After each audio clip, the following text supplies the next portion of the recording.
India की एक company है रिलायंस इंडस्ट्रीज, वो अमेरिका के अंदर टेक्सास के अंदर कोई $300 अरब इन्वेस्ट करेगी, और जो कि 50 साल में पहली दफा कोई ऑयल रिफाइनरी अमेरिका के अंदर लग रही है। ताड़ साहब, बहुत बड़ी इन्वेस्टमेंट है।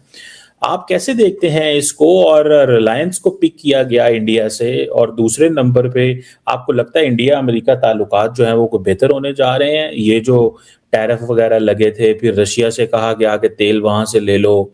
आप खुद जरा अमेरिकन किसी भी इस वक्त न्यूज चैनल पे देख ले, किसी ने कोई कवरेज नहीं। ये इस वक्त आपको ये पता होना चाहिए कि बहुत ज्यादा कोशिशें हो रही, मिन्नतां तरलियां ते गल आई। ये एक मिन्नतें तरलों का उस और चैप्टर कह लें आप इसको, कि किसी ना किसी तरीके से डोनाल्ड ट्रंप साहब को राजी किया जाए। लेकिन राजी करने का स्टाइल देखें वो क्या है। आपने जिस तरह भी खुद फरमाया है कि 30 दिन की इजाजत दी है पेट्रोल खरीदने के लिए। एक दिन माफी पांव में पड़ के माफी मांगते हैं कि जी माई बाप 30 दिन की इजाजत दें तो हम ले लें, साथ ही दूसरे दिन स्टेटमेंट दे देते हैं हमें किसी तीसरे मुल्क से पूछने की जरूरत ही नहीं। आपका क्या ख्याल है, स्टेट डिपार्टमेंट ये सारा कुछ नहीं देखता? ये दो चेहरे जो हैं इनकी डिप्लोमेसी के, क्या ख्याल है ये दुनिया से अब छुपे हैं? कुछ छुपे हैं इसमें? बिल्कुल एब्सोल्युटली। टैरिफ का बल्कि जिस तरीके से हैंडल किया गया है, बहुत पुअर तरीके से हैंडल किया गया है। और बिलखसूस जंग के हवाले से जितना स्नब किया गया था पाकिस्तान भारत की जंग से। और दूसरा उससे सबसे बड़ी बात है कि डोनाल्ड ट्रंप साहब जब कैमला हैरिस के लिए यहां आए थे और डोनाल्ड ट्रंप साहब से मुलाकात तय थी नहीं, मिलके गए थे, आपका क्या है सारा को भूल चुके हैं? एब्सोल्युटली। लेकिन एक नाकाम कोशिश है। यहां पे कई रिफाइनरियां पुरानी बंद हैं उस एरिया के अंदर, टेक्सास एरिया में, वहां पे लेके जितना आगे 300 या $350 बिलियन का एक तोहफा देने की कोशिश की है, माफी मांगने की कोशिश की है। मैं नहीं समझता कि इससे डोनाल्ड ट्रंप साहब कुछ सॉफ्ट होंगे, मेरा नहीं ख्याल इसमें, अंडर गिवन सर्कमस्टांसेस। अब उसमें चीमा साहब दूसरी बात, अब स्ट्रेट ऑफ हार्मूज की बात करते हैं। वहां पे जो मैं अभी देख रहा था कि 3 शिप जो है वो जल रहे हैं इस वक्त, बल्कि एक शिप जो है थाईलैंड का वो भी जल रहा है। 2 चीजें बताना चाहूंगा कि चीमा साहब, यहाँ पे आज सुबह हमारे सेक्रेटरी ऑफ एनर्जी ने एक ट्वीट किया सोशल मीडिया पे। उन्होंने कहा जी कि हमारे नेवल शिप्स जो है वो अब खोल के तो उन्होंने दूसरे शिप्स को वहां से गुजार रहे हैं, लेकिन 30 मिनट के अंदर अंदर ही उसको डिलीट कर दिया गया। हकीकत जो है बिल्कुल इससे दूसरी तरफ। दूसरा, यहां पे ये भी खबरें आई हैं कि जो शिप वहां से जो 3 जल रहे हैं, जब वो वहां नजदीक गए तो उन्होंने पीछे से अमेरिकन नेवी को रिक्वेस्ट की कि आप आए और हमारी मदद करें, और उन्होंने कहा था इस टूरिस्ट की, ये भी ऑन रिकॉर्ड है। अब ये सारे हालात अगर देखा जाए चीमा साहब, तो वहां पे इस वक्त इतना कुछ जोर लग चुका है उनका इस स्ट्रेट ऑफ हार्मूज। दूसरी एक सबसे बड़ी बात है, कल जो ईरान की तरफ से ये भी आई थी स्टेटमेंट कि आप अमेरिका का या इजराइल का एम्बेसडर निकालें तो आप अपने शिप यहां से निकालें। कल स्पेन एक वाहिद यूरोपियन कंट्री है जिसने वहां से इजराइल के एम्बेसडर को फारिग कर दिया। और तीसरा, इसमें जो मैं एक सबसे ज्यादा सख्त ट्वीट जो हमारे लिंडसी ग्रैम ने किया है, उसमें मायूसी नजर आती है। वो कैसे? लिंडसी ग्रैम अपने ट्वीट में फरमाते हैं कि इस सऊदी अरेबिया के अंदर हमारी एम्बेसी के ऊपर अटैक हो रहा है, हमारी एम्बेसी खाली पड़ी है, हमारे डिप्लोमेट वहां से भाग रहे हैं, लेकिन सऊदी अरेबिया एक केपेबल आर्मी रखने के बावजूद ईरान पे हमला क्यों नहीं कर रहा? तो दर हकीकत इनके प्लान फेल हुए हैं। प्लान क्या थे? इनके 2 प्लान थे चीमा साहब। एक प्लान था कि यहाँ पे अली खामनाई को जब हलाक कर दिया जाएगा, कत्ल कर दिया जाएगा, लीडरशिप मार दी जाएगी, लोग सड़कों पे आ जाएंगे और वहां पे हमारा रांझा रजा शाह पहलवी जाके वहां पे गाने गाएगा। एक तो वो ख्वाब पूरा नहीं हो सका। अब उसमें दूसरा ख्वाब इनका ये था कि अटैक करेंगे जीसीसी कंट्रीज पे, सऊदीज पे, और ये सारे मुसलमान एक दूसरे के गले फाड़ देंगे, हमें कुछ करने की जरूरत नहीं होगी, हमारा जो असला वहां पे पड़ा है इन जगहों पे ये सारे एक दूसरे के गले पड़ जाएंगे। वो भी नहीं हुआ। तीसरा प्लान ये रखा गया, सी प्लान, ए बी सी। तीसरा प्लान ये था, कुर्द जो है, ईरानी कुर्द, सीरियन कुर्द, इराकी कुर्द, इनको इकट्ठा करके बॉर्डरों पे ले जाए, आगे ये मरेंगे, पीछे हमारे सोल्जर चले जाएंगे, ऑन ग्राउंड ट्रूप्स चले जाएंगे। वहां पे सस्तानी साहब ने उनको मना किया, दूसरे कुर्द जो दूसरे इराकी लीडर थे उन्होंने मना किया, कुर्द भी वहां पे नहीं है।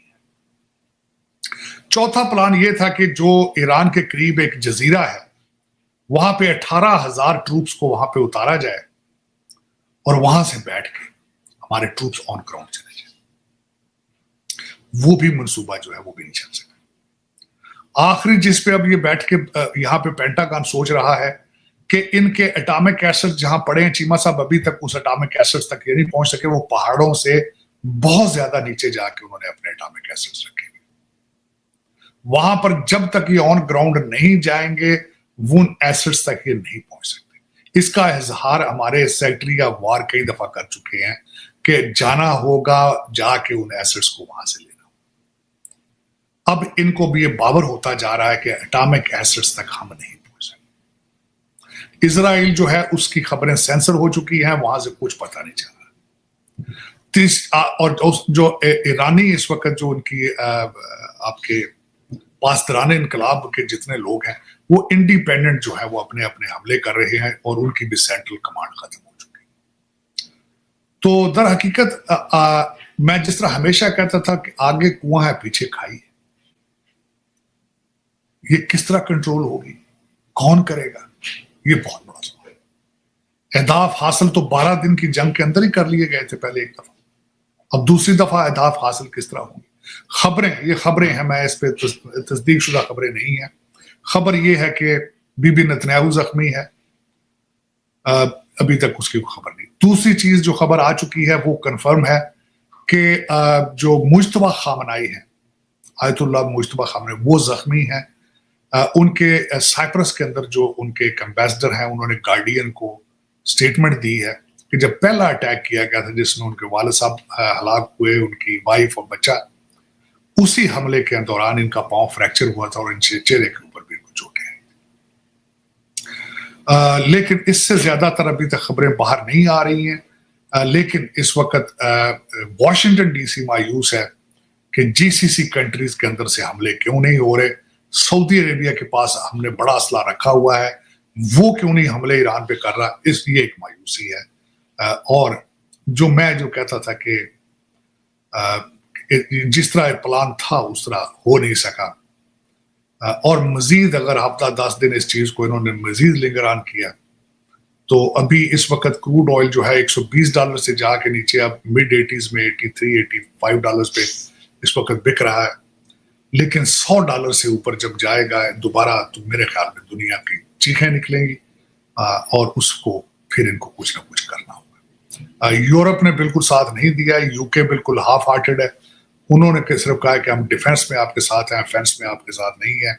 स्पेन का मैंने आपको बताया कि पहले ही वो हट चुका है। दौरा डोनाल्ड ट्रंप साहब का चाइना होना है, लेकिन उसको सिर्फ बीजिंग के अंदर एक लिमिटेड कर दिया है, बाहर जो दूसरे दौरे आसपास हो रहे थे वो नहीं है। पाकिस्तान की तरफ से खामनाई साहब को मुबारकबाद पेश कर दी गई है और अब देखें कि आने वाले दिनों में आपके रिलेशनशिप कैसे उनके साथ चलते हैं। लेकिन एक आज मैं सुबह डिस्कशन कर रहा था किसी के साथ, चीमा साहब, बड़ी मायूसी के साथ। चीमा साहब, ये जंग डेजर्ट स्टॉर्म से शुरू हुई, इराक तोड़ा गया, लीबिया तोड़ा गया, सीरिया तोड़ा गया, गजा तोड़ा गया, ईरान तोड़ा गया, अफगानिस्तान के अंदर, इन सब कंट्रीज के अंदर मुश्तरक चीज यह है कि सारे के सारे मुसलमान, यमन नाम सारी में यमन, सारे के सारे मुश्तरक एक चीज है कि इनके सारे मुसलमान हैं और तालीम से बहुत दूर है, सिविलाइजेशन में तालीम से बहुत दूर। आज भी अगर अफगानिस्तान को देखा जाए तो वो कहते हैं कि हम गारों में रहना पसंद करेंगे, हमें वी डोंट वांट पीस, हमें अमन नहीं चाहिए, अमन नहीं चाहिए। और यही हालात इसी तरह यमन के हैं, यही हालात सीरिया के हैं, यही हालात इराक के हैं। कोई शिया है, कोई सुन्नी है, कोई यजीदी है, पता नहीं क्या क्या इन्होंने अपना अपना कर रखा है चीमा साहब। और देखा जाए तो हर जगह यही है। साथ आपके भारत है, वो जंग में आप भी जंग लड़ चुके हैं, पिछले मई में आपने जंग लड़ी है। डोनाल्ड ट्रंप ने ऐलान किया है कि अमेरिका लगभग 50 साल बाद पहली बार नया ऑयल रिफाइनरी प्रोजेक्ट बनाने जा रहा है। ये रिफाइनरी बनेगी टेक्सास के पोर्ट ऑफ ब्राउन्सविल में, और सबसे दिलचस्प बात यह है कि इस प्रोजेक्ट में निवेश का बड़ा हिस्सा आ रहा है भारत की रिलायंस इंडस्ट्रीज की तरफ से। ट्रंप ने इसे $300 बिलियन की ऐतिहासिक डील बताया है और अपने बयान में साफ कहा, हम अपने भारतीय पार्टनर्स का धन्यवाद करते हैं। यानी अमेरिका और भारत मिलकर अब अमेरिकी शेल ऑयल को प्रोसेस करेंगे और इसे दुनिया के अलग अलग देशों में एक्सपोर्ट किया जाएगा। लेकिन जैसे ही ये खबर सामने आई, पाकिस्तान के कुछ पत्रकारों का ब्लड प्रेशर बढ़ गया। पाकिस्तानी विश्लेषक कमर चीमा और साजिद तरार टीवी पर लगभग परेशान दिखे। वे कहने लगे कि भारत अब अमेरिका के सामने झुक गया है, ट्रंप के पैरों में जाकर गिर गया है, तभी तो इतनी बड़ी डील मिल रही है। लेकिन असल सवाल यह है, क्या सच में भारत किसी के सामने झुक रहा है या फिर ये सिर्फ बिजनेस और रणनीतिक साझेदारी है? सच्चाई यह है कि भारत की रिलायंस इंडस्ट्रीज पहले से ही दुनिया की सबसे बड़ी रिफाइनिंग कंपनी में से एक है। गुजरात के जामनगर में रिलायंस का रिफाइनिंग कॉम्प्लेक्स आज दुनिया का सबसे बड़ा रिफाइनिंग हब माना जाता है। यही वजह है कि अमेरिका जैसे देश भी अब भारत के साथ एनर्जी सेक्टर में पार्टनरशिप करना चाहते हैं। इस प्रोजेक्ट में 20 साल का ऑफटेक एग्रीमेंट भी शामिल है, जिसका मतलब है कि आने वाले दशकों तक इस रिफाइनरी से निकलने वाले ईंधन की खरीद और सप्लाई तय रहेगी। अगर ये प्रोजेक्ट प्लान के मुताबिक आगे बढ़ता है तो ये भारत अमेरिका के बीच सबसे बड़ी एनर्जी साझेदारियों में से एक बन सकता है। और यही बात शायद पाकिस्तान के कुछ विश्लेषकों को सबसे ज्यादा परेशान कर रही है, क्योंकि दुनिया की नई एनर्जी और जियोपॉलिटिक्स में भारत की भूमिका लगातार बढ़ती जा रही है।